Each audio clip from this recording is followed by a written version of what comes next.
Lunch box. என்ன lunch பாக்ஸா? உங்களுக்கு பிடிச்ச வெரைட்டி ரைஸ் என்னன்னு சொல்லு. என்னது பார்க்கலாமா? சுட சுட புளி சாதம் இன்னைக்கு லஞ்ச் பாக்ஸுக்கு.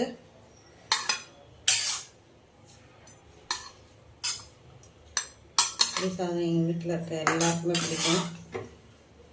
ஸோ இன்னைக்கு வந்து புளி சாதம்,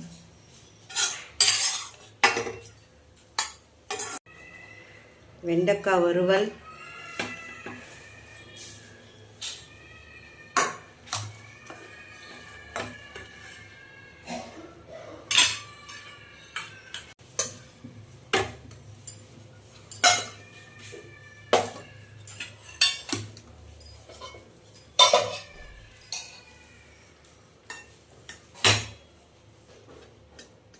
கல்யாண வீட்டு உருளைக்கிழங்கு கறி,